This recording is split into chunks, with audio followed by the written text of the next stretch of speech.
आप सबका super concept classes में स्वागत है। और आज की इस वीडियो में आप लोगों को क्लास 12th इंग्लिश कोर का very very important objective questions कराने वाला हूं। और ये हमारा इंग्लिश कोर का पार्ट 5 वीडियो है।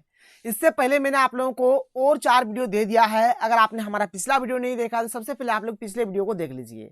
और ये जो हमारा आज का वीडियो है ये हमारा आर्ट्स, साइंस और कॉमर्स तीनों स्ट्रीम के स्टूडेंट्स के लिए है। तो आप लोग वीडियो पर कंप्लीट बने रहे। और अगर आप लोग हमारे चैनल पर पहली बार आए हैं तो चैनल को सब्सक्राइब करने के साथ साथ बेल के आइकन को प्रेस कर लीजिए। और देखिए अभी फिलहाल हम लोग चैप्टर वाइज एमसीक्यू क्वेश्चंस कर रहे हैं।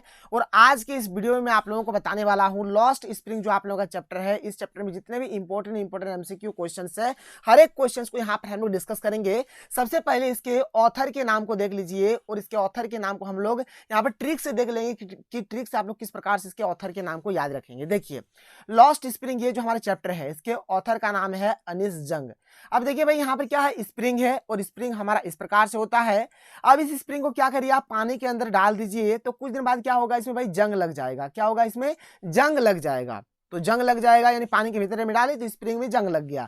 तो स्प्रिंग और ये जंग, तो लॉस्ट स्प्रिंग और अनिस जंग, इस प्रकार से आप लोग इसको याद रख सकते हैं। यानी स्प्रिंग जो है वो पानी के अंदर जैसे चला जाएगा तो कुछ दिन बाद उसमें जंग लग जाएगा, इसलिए इसके ऑथर का नाम, लेखक का नाम क्या हो गया, अनिस जंग हो गया। अब चलिए हम लोग एक एक करके हर एक क्वेश्चन को बहुत ही सिंपल तरीके से और इजी तरीके से समझ लेते हैं। हमारे पास जो सबसे पहला जो क्वेश्चन है क्या है कि who is the author of lost spring. ये मैंने आप लोगों को अभी बता दिया, अनिस जंग इसका बिल्कुल सही आंसर हो जाएगा, अनिस जंग। ठीक है, देखिए आप लोगों का आगे लाइव टेस्ट भी लिया जाएगा, टेंशन नहीं लेना है। देखिए अभी आप लोगों को यहाँ पर जैसे कि आंसर देखने को मिल जा रहा है, लेकिन आगे जब मैं टेस्ट लूंगा मार्च से आप लोगों का, तब वहां पर एक भी आंसर नहीं रहेगा, आप लोग खुद से आंसर दीजिएगा। अगला जो क्वेश्चन है, क्वेश्चन नंबर 2 क्या है कि हु वाज साहेब, यानी कि साहेब कौन था। तो साहेब जो था ना भाई, एक कूड़ा उठाने वाला था, जो कूड़ा कचरा जो होता है उसे उठाने वाला था। तो साहेब क्या है, तो एक क्या है, रैग पिकर, यानी कूड़ा उठाने वाला। कूड़ा उठाने वाला को रैग पिकर बोला जाता है। तो साहिब क्या था, एक रैग पिकर था। आगे चलिए अगले क्वेश्चन पे बढ़ते हैं। अगला क्वेश्चन देख लीजिए कि हु इज मुकेश, मुकेश कौन था। तो बेंगल मेकर, यानी कि चूड़ी बनाने वाला मुकेश था। क्वेश्चन नंबर 4 की ओर चलते हैं भाई, देख लेते हैं क्वेश्चन नंबर 4 हमारे पास क्या है। क्वेश्चन नंबर 4 क्या है, यहाँ पर देख लो कि वेयर वाज साहेब एम्प्लॉयड, यानी जो साहेब था वो कहां पर काम करता था। तो एक टी स्टॉल में वो काम करता था। ऑप्शन नंबर 1 इसका बिल्कुल सही उत्तर हो जाएगा, एट ए टी स्टॉल, इसका सही आंसर हो जाएगा। क्वेश्चन नंबर 5 देख लीजिए, यहाँ पर क्या है। क्वेश्चन नंबर 5 है कि Mukesh wants to become a motor mechanic. देखिए मुकेश जो था ना, उसका सपना था, क्या था सपना उसका, कि वह एक मोटर मैकेनिक बनना चाहता था। तो वो मोटर मैकेनिक बनने के लिए क्या कदम उठाया। तो मोटर मैकेनिक बनने के लिए वो क्या करते हैं भाई, एक गैरेज चले जाते हैं। तो by going to a garage, यानी वह क्या करते हैं भाई, एक गैरेज चले जाते हैं, by going to a garage. आगे चलिए अगला क्वेश्चन देख लीजिए, यहाँ पर क्वेश्चन नंबर 6 क्या है कि वेयर इज सीमापुरी, सीमापुरी कहाँ है भाई, तो ईस्ट दिल्ली, ईस्ट दिल्ली में सीमापुरी हमारा स्थित है। क्वेश्चन नंबर 7 देख लो, यहाँ पर क्या है कि व्हाट इज मुकेश ड्रीम, यानी मुकेश का ड्रीम क्या था भाई। तो मुकेश क्या था, एक यहाँ पर इंजीनियर बनना चाहता था, मैकेनिकल इंजीनियर बनना चाहता था, वो मोटर मैकेनिक बनना चाहता था, to be a motor mechanic. ठीक है, to be a motor mechanic इसका आंसर हो जाएगा। क्वेश्चन नंबर 8 हमारे पास क्या है, देख लीजिए। क्वेश्चन नंबर 8 है कि what do the boys appear like to the author in the story lost spring, यानी कि कहानी लॉस्ट स्प्रिंग में लेखक को लड़के कैसे लगते हैं। तो बोलता है कि जैसे कि जो सुबह का जो पक्षी होता है, जो मॉर्निंग बर्ड्स होते हैं, बिल्कुल वैसे ही यहाँ पर लगते हैं जो लड़के हैं लॉस्ट स्प्रिंग में। आगे चलिए क्वेश्चन नंबर 10 की ओर बढ़ते हैं, देख लेते हैं। क्वेश्चन नंबर 9 की ओर बढ़ते हैं, देख लीजिए क्वेश्चन नंबर 9 हमारे पास क्या है कि what makes the city of Firozabad famous. देखिए फिरोजाबाद जो था ना, वह किस चीज को बनाने के लिए फेमस था, किस चीज वहां पर बनता था जिसके चलते ये शहर फेमस था। तो ग्लास बैंगल्स, यानी कि कांच की चूड़ियां, कांच की चूड़ियां के लिए फिरोजाबाद फेमस था। क्वेश्चन नंबर 10 देख लीजिए क्या है कि where has Saheb come from, या फिर साहेब से फैमिली हैज कम फ्रॉम, यानी कि जो साहेब का जो फैमिली था वो कहां से आया था। तो भाई ढाका से आया था, याद रखिएगा, कहां से, ढाका से। 10 का यहाँ पर सही उत्तर क्या हो जाएगा, ऑप्शन नंबर 1 हो जाएगा, यानी ढाका इसका बिल्कुल सही आंसर हो जाएगा। तो देखिए क्वेश्चन नंबर 11 क्या है, समटाइम्स आई फाइंड ए रूपी in the garbage, who is the speaker of this line. मतलब ये जो लाइन है, यानी कचरे में कभी कभी 1 रुपया मिल जाता है, ये जो लाइन है ये किसने बोला है भाई, बताना है। तो ये लाइन बोला है साहेब ने, तो ऑप्शन नंबर 2 इसका बिल्कुल सही आंसर हो जाएगा। आगे चलिए क्वेश्चन नंबर 12 की ओर बढ़ते हैं, देख लेते हैं क्वेश्चन नंबर 12 क्या है। अभी मैंने आप लोगों को बताया कि where has Saheb and his family come from, कहां से आया था भाई, तो ढाका से आया था। क्वेश्चन नंबर 13 देख लीजिए क्या है कि what are Saheb and his friends compared to, देखिए ये जो चैप्टर है लॉस्ट स्प्रिंग, इसमें जो साहेब और उसके जो दोस्त है इसका कंपेयर यानी इसका तुलना किससे किया गया है, तो बर्ड्स यानी कि पक्षियों से किया गया है। ऑप्शन नंबर 1 इसका बिल्कुल सही उत्तर हो जाएगा। 13 का सही क्या होगा, ऑप्शन नंबर 1 यानी कि बर्ड्स इसका बिल्कुल सही आंसर हो जाएगा। क्वेश्चन नंबर 14 देख लीजिए हमारे पास क्या है कि which city is famous for glass bangles, यानी ग्लास बेंगल्स के लिए, कांच की चूड़ियों के लिए कौन सा शहर हमारा फेमस है, प्रसिद्ध है, तो फिरोजाबाद। ठीक है, ऑप्शन नंबर 3 इसका बिल्कुल सही आंसर हो जाएगा। क्वेश्चन नंबर 15 देख लीजिए भाई, यहाँ पर क्या है कि what does Mukesh want to become, यानी कि मुकेश क्या बनना चाहता था, तो वह एक मोटर मैकेनिक बनना चाहता था और इसके लिए वह एक गैरेज चला जाता है। आगे चलिए क्वेश्चन नंबर 16 देख लीजिए हमारे पास क्वेश्चन नंबर 16 क्या है, तो क्वेश्चन नंबर 16 है यहाँ पर कि why did Saheb and his family come to India, यानी कि साहेब और उनका परिवार भारत क्यों आया था, तो भारत क्यों आया था भाई, तो इसका सही आंसर हो जाएगा ऑप्शन नंबर 4 हो जाएगा, यानी कि because storms destroyed their homes and fields, यानी उसका जो खेत था और उसका जो घर था ये नष्ट हो चुका था, इसलिए वह क्या कहाँ आए थे, भारत आए थे, क्योंकि तूफान ने उनके घरों और खेतों को नष्ट कर दिया था, इसलिए वे क्या कहाँ आए थे, भारत आए थे। देख लीजिए यहाँ पर, और देखिए आप लोग यहाँ पर ऑप्शन के ऊपर भी ध्यान दीजिएगा, और ये क्यों इंडिया आए थे, क्यों भारत आए थे, मैंने आप लोगों को बता दिया क्योंकि उनका घर और जो खेत वगैरह था वह तूफान के चलते नष्ट हो गया था, खत्म हो गया था। इसके बाद हमारा जो अगला क्वेश्चन है कि वेयर डज साहेब लिव, यानी कि साहेब कहाँ रहते हैं, तो भाई सीमापुरी में रहते हैं। कहाँ रहते हैं, सीमापुरी, याद रखिएगा। क्वेश्चन नंबर 18 देख लीजिए यहाँ पर, क्वेश्चन नंबर 18 हमारे पास क्या है कि which is the centre of India's glass blowing industry, देखिए यहाँ पर इंडिया का मतलब भारत का ग्लास ब्लोइंग इंडस्ट्री का सेंटर कहाँ है भाई, तो फिरोजाबाद में है। ऑप्शन नंबर 4 इसका बिल्कुल सही आंसर होगा, यानी जो फिरोजाबाद है वह ग्लास बेंगल्स के लिए बहुत ज्यादा फेमस है। इसके बाद अगला क्वेश्चन है कि in what kind of house does Mukesh live, यानी मुकेश किस प्रकार के घर में रहता है, तो भाई मुकेश जो है ना ये मतलब एक आधा अधूरा, यानी बोला जाता हाफ, मैंने एकदम अच्छे तरीके से बना हुआ नहीं, आधा बना हुआ आधा नहीं बना हुआ है, इस टाइप की झोपड़ी में रहते थे, यानी ऑप्शन नंबर 3 इसका सही हो जाएगा, ये हाफ बुल्ट हट। ठीक है, यानी ये हाफ बुल्ट हट यानी आधी अधूरी झोपड़ी में ये रहा करते थे। क्वेश्चन नंबर 20 देख लीजिए क्या है कि what does the title lost spring symbolise, मतलब ये जो आप लोगों का चैप्टर लॉस्ट स्प्रिंग ये क्या मतलब दर्शा रहा है, तो ये दर्शा रहा है लॉस्ट ब्लूमिंग चाइल्डहुड, यानी हमारा जो बचपन है वो किस प्रकार से धीरे धीरे खो रहा है, इस चीज के बारे में लॉस्ट स्प्रिंग बताता है, मतलब दर्शाता है। आगे चलिए क्वेश्चन नंबर 21 देख लीजिए हमारे पास, क्वेश्चन नंबर 21 क्या है कि why did Saheb go through garbage dumps, यानी साहेब कूड़े के ढेर से क्यों गुजरते हैं, तो क्यों गुजरे भाई देख लीजिए, टू फाइंड सिल्वर कॉइन, मतलब उनको लगता है कि यहाँ पर सिल्वर कॉइन मिल सकता है, ये 10 रुपी नोट, यहाँ पर NOTE कर दीजिएगा। ठीक है, मतलब एक 10 रुपया का नोट ए रुपी, यानी एक मतलब कोई कॉइन मिल सकता है, कोई एक सिक्का मिल सकता है, कोई 1 रुपया मिल सकता है, ऑल ऑफ दिस, इसका आंसर हो जाएगा ऑल ऑफ दिस, यानी ये सब पाने के आस में हुए हमेशा कूड़े के ढेर से गुजरते हैं।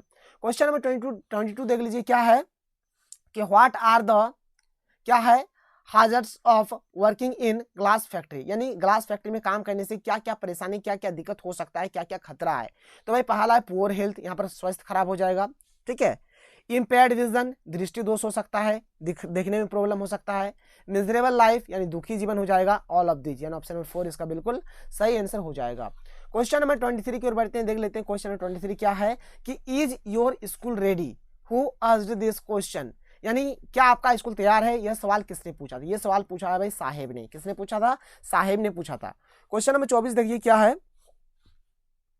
क्वेश्चन नंबर 24 है कि the rag pickers have no identity but they have, यानी जो रेग पिकर्स थे यानी जो कूड़े बिनने वाले थे उनके पास कोई आइडेंटिटी नहीं था, बट उसके पास क्या था भाई, तो उसके पास एक राशन कार्ड था। क्या था, उसके पास एक राशन कार्ड था, याद रखिएगा, उसके पास एक राशन कार्ड था। देख लीजिए यहाँ पर मैं आपको ऑप्शन दिखा देता हूँ, देख लीजिए, तो इसका सही उत्तर क्या हो जाएगा, राशन कार्ड्स। आगे चलिए क्वेश्चन नंबर 25 देख लीजिए क्या है कि हु इंसिस्ट ऑन बिगिन, क्या है, on wing his on master, यानी कौन अपने स्वामी होने पर जोर देता है, तो मुकेश जो है वो अपने स्वामी अपने मालिक होने पर जोर देता है।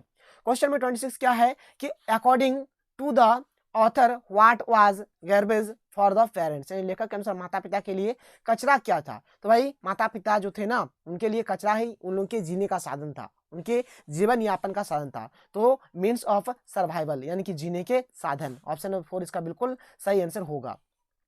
क्वेश्चन नंबर 27 क्या है, देख लीजिए यहाँ पर कि according to author what was garbage for the children, यानी कि लेखक के अनुसार बच्चों के लिए कचरा क्या था, तो बच्चों के लिए एक यह आश्चर्य वाली चीज था, यानी ए वंडर। ठीक है, ए वंडर इसका आंसर हो जाएगा। क्वेश्चन नंबर 28 देख लीजिए क्या है कि what was Saheb looking for, यानी कि साहेब क्या खोज रहे थे, तो भाई गोल्ड यानी कि सोना खोज रहे थे ये। आगे चलिए क्वेश्चन नंबर 29 देख लीजिए क्या है भाई हमारे पास। क्वेश्चन नंबर 29 है कि what is the meaning of साहेब ए आलम। साहेब ए आलम का मतलब क्या है, मीनिंग क्या है इसका, तो इसका माने होता है लॉर्ड ऑफ द यूनिवर्स, यानी पूरे यूनिवर्स का भगवान, यानी कि ब्रह्मांड का भगवान, पूरे संसार का भगवान का मतलब होता है साहेब ए आलम। क्वेश्चन नंबर 30 देख लीजिए क्या है कि व्हेयर वाज साहेब एम्प्लॉयड, यानी साहेब कहाँ काम करते थे, तो एट ए टी स्टॉल इन सीमापुरी, यानी सीमापुरी के एक चाय दुकान में, एक चाय के स्टॉल में ये काम करते थे। क्वेश्चन नंबर 31 क्या है कि why is the author calling garbage is called in the story, यानी जो ऑथर है, जो लेखक है, लेखक गार्बेज को यानी कि जो कचरा है उसको सोना बोलते हैं, गोल्ड बोलते हैं, क्यों बोलते हैं बताना है। तो बिकॉज ऑफ इट्स क्या है, इनकेसमेंट वैल्यू, यानी इसके नगदीकरण मूल्य के लिए, तो यहाँ पर इसको नगद के रूप में पैसा मिल जाता था, इसीलिए यहाँ पर इसको सोना बोला जा रहा है। क्वेश्चन नंबर 32 क्या है कि why did Saheb leave Dhaka, यानी साहेब ने ढाका क्यों छोड़ा, तो भाई जब उनका हर एक चीज नष्ट हो जाता है, घर या फिर खेत वगैरह, तो वहां पर उसको अच्छे तरीके से भोजन नहीं मिल पाता है, पर्याप्त फूड नहीं मिल पाता है, इसलिए वे ढाका छोड़ देते हैं और भारत आ जाते हैं। ठीक है, वही चीज है कि because of lack of enough food, यानी पर्याप्त भोजन न मिलने के कारण, सही ढंग का भोजन नहीं मिलने के कारण वह ढाका छोड़ देते हैं और भारत में सीमापुरी में आकर बस जाते हैं और यहाँ पर कूड़ा बिनने का काम करते हैं। क्वेश्चन नंबर 33 देख लो क्या है, who are responsible for the poor condition of bangle makers in Firozabad, यानी फिरोजाबाद में जो बेंगल मेकर्स है उसके पुअर कंडीशन के लिए कौन रिस्पॉन्सिबल है, कौन जिम्मेदार है बताना है। तो भाई पेरेंट्स भी है, ठीक है, उसके बाद आप लोगों का नौकरशाह भी है, सोसाइटी समाज भी है, ऑल ऑफ दीज, यानी ऑल ऑफ दीज इसका आंसर हो जाएगा। आगे चलिए क्वेश्चन नंबर 34 की ओर बढ़ते हैं, देख लीजिए क्वेश्चन नंबर 34 हमारे पास क्या है। क्वेश्चन नंबर 34 है कि what efforts can help Mukesh metallise his dream of becoming a car driver, यानी मुकेश के कार ड्राइवर बनने के सपने को साकार करने के लिए कौन से प्रयास मदद कर सकते हैं। तो पहला तो हार्डवर्क यानी कि कठिन परिश्रम, दूसरा है कि गोइंग टू गैरेज यानी गैरेज जाना, तीसरा है गाइडेंस ऑफ हिज ऑनर, और ऑनर से भी उनको गाइडेंस मिल गया, मार्गदर्शन मिल गया कैसे क्या करना है, इसीलिए तो इसका सही आंसर हो जाएगा ऑल ऑफ दीज, यानी ऑप्शन नंबर 4 इसका बिल्कुल सही आंसर हो जाएगा, ऑल ऑफ दीज इसका आंसर हो जाएगा। क्वेश्चन नंबर 35 देख लीजिए क्या है। क्वेश्चन नंबर 35 है हमारे पास कि what are the hazards of working in the glass bangles industry. मैंने आप लोगों को अभी बताया कि अगर कांच के फैक्ट्री में काम करा जाए तो क्या क्या खतरा हो सकता है, पुअर हेल्थ होगा, मिजरेबल लाइफ हो जाएगा, इम्पेयर्ड विजन देखने में समस्या, स्वास्थ्य खराब होगा, दुखी जीवन होगा, ऑल ऑफ दिस इसका आंसर हो जाएगा। क्वेश्चन नंबर 36 की ओर बढ़ते हैं, देख लेते हैं क्वेश्चन नंबर 36 हमारे पास क्या है। तो क्वेश्चन नंबर 36 है यहाँ पर कि what excuse do the rag pickers give for not wearing chappals, वो चप्पल नहीं पहनते थे और इसके लिए क्या क्या बहाना बनाते थे बताना है। तो पहला बोलता है नॉट इंटरेस्ट, मतलब बोल रहा है कि पसंद नहीं है, मन नहीं है, नॉट इंटरेस्ट, इंटरेस्ट ही नहीं है। मदर्स डोंट गिव, और माँ खरीद के नहीं देती है। दूसरा बोलते ए ट्रेडिशन, बोल रही है एक परंपरा है, और ऑल ऑफ दिस, यानी ऑल ऑफ दिस इसका आंसर हो जाएगा। यानी हर एक कारण सही है, उसका इंटरेस्ट भी नहीं था, माँ खरीद भी नहीं देती थी, और उन लोग बोलते थे कि एक परंपरा है इसीलिए, तो ऑल ऑफ दिस इसका आंसर हो जाएगा। क्वेश्चन नंबर 37 जो कि हमारा आज की इस वीडियो का लास्ट क्वेश्चन है, देख लो क्या है कि what compels the workers in bangle industry of Firozabad to poverty, Firozabad के चूड़ी उद्योग के मजदूरों को गरीबी की ओर कौन धकेलता है। तो कौन धकेलता है बताना है, तो यहाँ पर ऑल ऑफ दिस इसका आंसर हो जाएगा। पहला है कि कास्ट एंड एंसेट्रल प्रोफेशन, यानी जाति और पैतृक पेशा, कर्म थ्योरी एंड सोसाइटी, कर्म सिद्धांत और समाज, ठीक है, और नौकरशाह और राजनेता, ये सब के सब हो जाएंगे, पॉलिटिशियंस वगैरह सब हो जाएंगे, ऑल ऑफ दिस इसका आंसर हो जाएगा, ऑप्शन नंबर 4 इसका आंसर हो जाएगा। तो चलिए भाई हमारा लॉस्ट स्प्रिंग भी खत्म हो जाता है, बहुत ही जल्द आप लोगों को अगले चैप्टर का भी वीडियो मिल जाएगा, notes related report, note making, हर एक चीज का मैं आप लोगों को ट्रिक भी करा दूंगा। चलिए मिलते हैं अगले वीडियो में, थैंक यू, जय हिंद।